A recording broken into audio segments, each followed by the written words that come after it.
Explain like I'm 5. How does the brain consume 20% of the 2,000 calories every day? In a similar question, it was mentioned that the human brain consumes around 20% of our energy. That's 400 calories. What is this energy converted to? I can understand why breathing, digestion, and movement require a lot of energy, but 400 calories for neurons firing tiny amounts of electric signals seems excessive.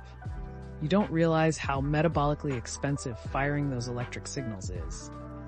If you're interested, look up the sodium-potassium ATPase pump. It's how we even fire a neuron and is a big part of why the brain uses up so much of our energy. Does the brain consume more energy when you are doing specific things? Fun fact, there were studies done that a high-level chess player burns roughly 6,000 calories a day when they play in a tournament. Eat it. I have since been told that this is not true. The study was more focused on the peak calories burned during a chess match when a large amount of brain power was being utilized. This is not indicative of the overall or average calories burned in a typical tournament. Still interesting nonetheless, however. They don't burn that many calories a day. The 6,000 kcal is a misunderstanding by news reports from studies. Now, the rate is similar if the chess players went on a run for the same time they did chess, but overall, it's massively overstated. Your brain is like a circuit board. It's constantly giving off electrical impulses, and literally millions of them. Each individual one is tiny, but cumulatively it consumes a lot of energy over the course of 24 hours. In the same way that a muscle fiber converts sugar into kinetic energy, the brain converts glucose into electrical energy. So think of the muscle like an engine and a brain cell like a power generator. They both use chemical fuel. But a motor converts the energy into motion, and the generator converts it into electricity. That's what your brain does, all day, every day, including while you're asleep. Your brain cells do not transmit signals like electrical wires. Instead, each nerve cell pumps charged ions into different regions of the cell, concentrating a charge. When a neuron fires, there is a cascade of electrochemical potential that traverses the neuron and sends transmitters to other neurons it is connected to. This occurs by releasing all those concentrated ions from their high potential region. The neuron then needs to spend time pumping those ions back into place before it can fire again. Every time a neuron fires, it needs to set itself back up to fire again. So it's less like your brain is made of a bunch of interconnected wires sending signals like a computer, and more like your brain is made of a bunch of lines of dominoes cascading into each other. Your brain then needs to spend energy resetting the dominoes every time they fall over. That's where the energy is getting expended. This is an interesting and mind-blowing topic. Did you know that the brain consumes around 20% of the body's energy, which is approximately 400 calories? I always thought that physical activities like running or lifting weights burned the most calories. But now, I'm learning that our brain is a major calorie burner too. It's crazy to think about how all those tiny electrical signals firing in our brain cells actually require so much energy. I never realized that our brain cells don't transmit signals like electrical wires, but they pump charged ions and have to constantly reset themselves after firing. It's like a complex domino effect happening in our brain all the time. I wonder what other activities or processes in our body require such a significant amount of energy. Have you ever thought about the incredible amount of energy our bodies use just to keep our brains functioning every day? Let me know in the comments down below, and let's move right into our next Reddit post. Explain like I'm 5. Why are F1 tires smooth and grippy, but street tires with no tread are dangerous and slippery? When you Google why are F1 tires smooth, the answer is no. Tread means more surface area, so better grip. But when you Google why do street tires have grooves, the same answer comes up. I'm confused. Also, is this a physics question, engineering, or technology? Lol. F1 tires are bubblegum soft and last 400 miles at most. Your car tires are rocks by comparison and last 40,000 miles. F1 tires for rain have rain channels. If it rains and you're on proper slicks, good luck. Thank you. Everyone here is bandwagoning onto the whole wet-dry issue, but nobody until you has mentioned that slick F1 tires are a completely different compound than the compound used in tires expected to last 60,000 miles. Because track road conditions are different than non-track road conditions. If you know the roads are clean and dry, then use racing tires on the street. As soon as you hit a puddle, rocks, or a bumpy surface, expect to lose traction. Laws also require a minimum amount of grooves on street-legal tires. Ain't nothing legal about Grove Street. The moment there is just a hint of rain, the F1 cars all go into the pits to change to tires with treads. This is because when it is wet, the water needs somewhere to go as you drive on it. The water can flow into the treads of the tire, so the rubber gets into contact with the hard surface under the water. But with slick tires, the water has nowhere to flow, and the tire will therefore just float on top of the water. This is called planing and causes you to have almost no grip. While F1 drivers have the ability to quickly get into the pits for a set of tires with treads whenever they need it, you cannot do this while driving around on the streets. It is therefore legally mandated that you need treads in your tires while driving on the street, so that in the event of rain, your tires will have grip. OP, you haven't gotten your answer yet. If you asked, why are street tires grooved, then everyone giving the rain answer would be right. But you asked why street tires with no tread are slippery. Little background. Tires are made from rubber and plastic compounds. These compounds are heat sensitive. If you overheat them, they will change their chemical compound. Usually, this means that they get very greasy when hot, then get harder than original when they cool. Even warming and cooling normally several thousand times will harden a tire. So a street tire that has naturally worn all of its tread off is going to be very hard. Think about what would happen if you put hard plastic wheels, like on a kid's Power Wheels toy, on your car. However, if you take a brand new street tire and mechanically shave off the tread, then it'll be very grippy. In fact, it'll handle better than a new non-shaved tire. Also, F1 tires have a much softer, grippier rubber compound than street tires. You can literally stick your fingernail into an F1 or other racing slick tire and leave an indentation of your nail. This is why a slick F1 tire is more grippy than a slick street tire, even one that's been shaved. This is such an interesting topic. It's crazy to think about how F1 tires are so different from regular street tires.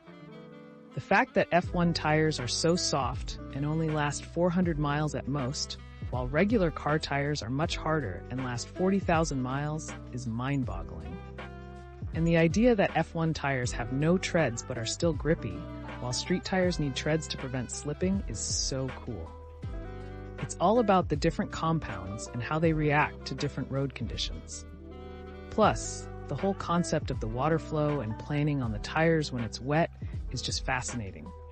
The science and technology behind all of this is so intricate and complex. Now, do you think this is more of a physics question, an engineering concept, or a technology issue?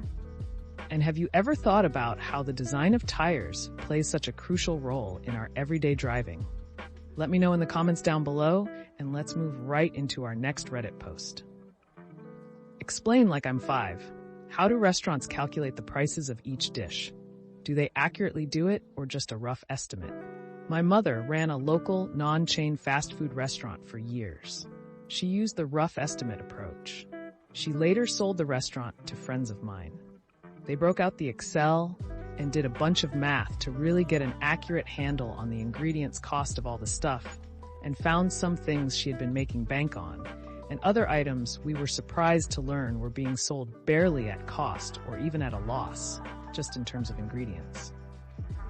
They then used that knowledge to adjust prices to something that works for them.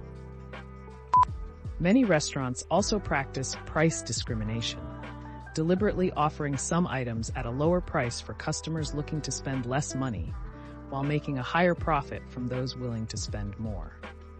At fast food restaurants, for example, the beverages and fries are sold at a significant profit because 1, they know many customers will purchase them anyway, and 2, it makes the meal seem like a good deal, even though it's just a small discount and still highly profitable.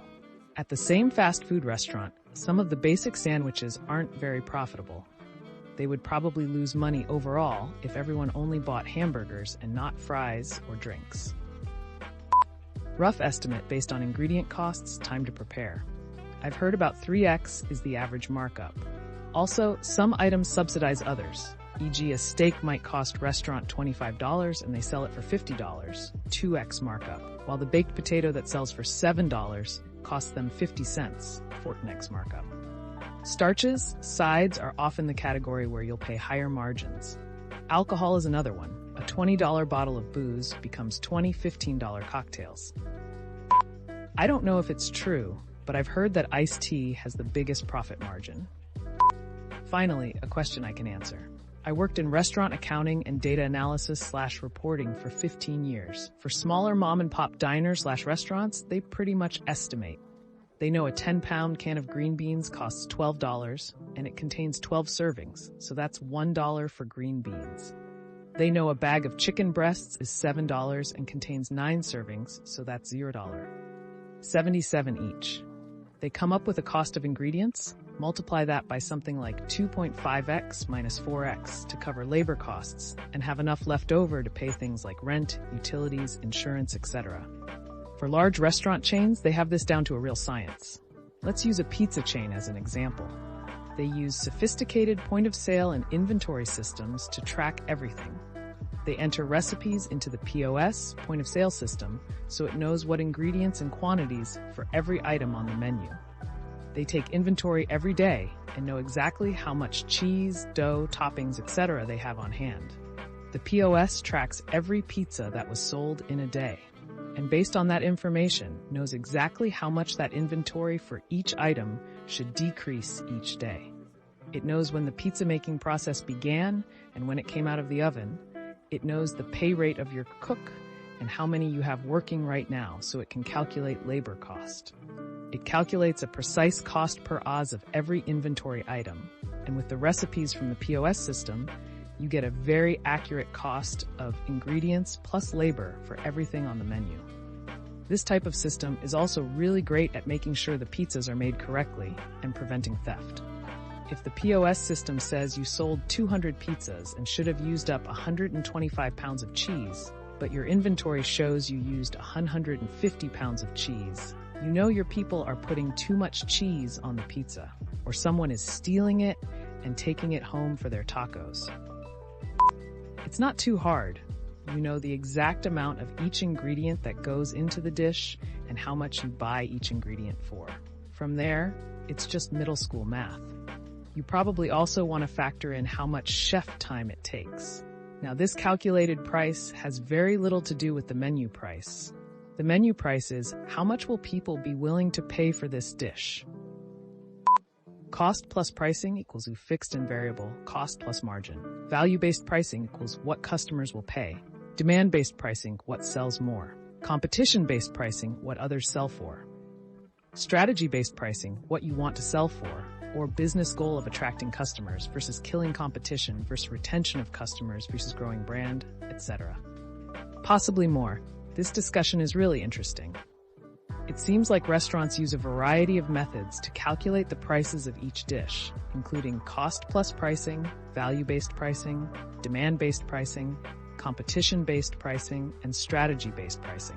One approach involves tracking the exact cost of each ingredient and factoring in the labor costs to arrive at an accurate price. This seems to be more common among smaller mom-and-pop restaurants. On the other hand, larger restaurant chains use sophisticated point-of-sale and inventory systems to track everything, allowing for precise calculations of ingredient and labor costs. It's fascinating to see how these different pricing strategies play out in the restaurant industry and how they impact the prices customers see on the menu.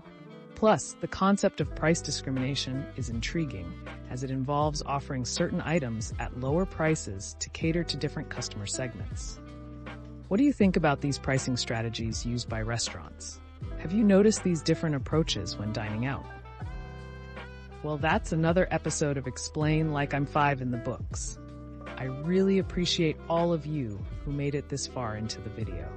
Of course, if you enjoyed this video, it would really help the channel out a lot if you gave the video a thumbs up, subscribe, or leave a comment down below. I hope that you enjoyed it, and I'll see you next time.